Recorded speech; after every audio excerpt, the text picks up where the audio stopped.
Assalamualaikum warahmatullahi wabarakatuh. Perkenalkan, saya Taufan Saiful Midzan dengan NIM R1C124077 dari jurusan Teknik Geologi Angkatan 2024. Pada kesempatan kali ini, saya akan mempresentasikan hasil tugas PPT mengenai klasifikasi batuan karbonat. Kita masuk di latar belakang. Batuan karbonat merupakan kelompok batuan sedimen yang komposisi utamanya tersusun oleh mineral karbonat, terutama kalsit atau CaCO3 dan dolomit. Mineral tersebut umumnya berasal dari proses biologis, kimiawi, atau kombinasi keduanya yang terjadi di lingkungan pengendapan laut. Dalam kajian geologi, batuan karbonat menjadi objek penting karena berkaitan erat dengan evolusi lingkungan laut, sistem diagenesis serta potensi sebagai reservoir hidrokarbon dan air tanah. Kita masuk pada klasifikasi batuan karbonat menurut Voigt pada tahun 1962. Klasifikasi batuan karbonat menurut Robert L. Voigt adalah sistem klasifikasi yang didasarkan pada tekstur dan komposisi batuan karbonat. Klasifikasi ini menilai hubungan antara butiran karbonat atau alosem, matriks lumpur karbonat atau mikrit, dan semen kalsit kristalin atau sparit. Alosem merupakan butiran karbonat seperti fragmen fosil ooit atau peloit. Mikrit adalah lumpur karbonat berbutir sangat halus, sedangkan sparit adalah semen kalsit yang mengisi pori-pori pada batuan. Penggunaannya dilakukan melalui pengamatan sayatan seperti pada gambar di atas, dengan mikroskop petrografi untuk menentukan komponen dominan dan persentase alosem. Berdasarkan kombinasi tersebut, batuan kemudian diberi nama seperti mikrit, biomikrit, atau biosparit.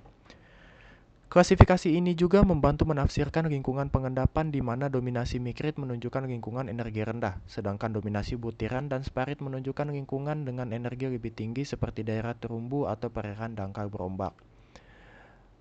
Kita masuk di klasifikasi pada batuan karbonat menurut Dunham pada tahun 1962.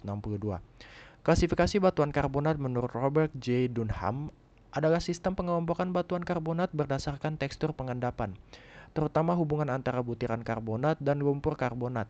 Klasifikasi ini membagi batuan karbonat menjadi beberapa jenis, yaitu mudstone, waxstone, pegstone, grindstone, boundstone, dan kristalin karbonat. Penggunaannya dilakukan dengan mengamati tekstur batuan melalui sampel tangan atau sayatan tipis, kemudian menentukan jumlah butiran karbonat, keberadaan lumpur karbonat, serta hubungan antar butir. Jika batuan didominasi lumpur karbonat disebut mudstone, jika butiran lebih banyak tetapi masih didukung lumpur disebut waxstone. Jika butiran saling menopang disebut pegstone, dan jika tidak mengandung lumpur karbonat disebut grindstone. Klasifikasi ini membantu menentukan jenis batuan karbonat dan lingkungan pengendapannya. Kita masuk di klasifikasi batuan karbonat menurut Embry dan Govan pada tahun 1972. Klasifikasi batuan karbonat menurut Norman D. Embry dan G. Edward Govan adalah sistem pengelompokan batuan karbonat berdasarkan tekstur pengendapan, ukuran butir, dan hubungan antara butiran dan dengan matriks. Klasifikasi ini membagi batuan karbonat menjadi beberapa jenis seperti mudstone, waxstone, pegstone, grindstone, floodstone, rutstone, bevelstone, beanstone, dan framestone. Penggunaannya dilakukan dengan mengamati tekstur batuan, keberadaan lumpur karbonat, serta ukuran komponen besar lebih dari 2 mm.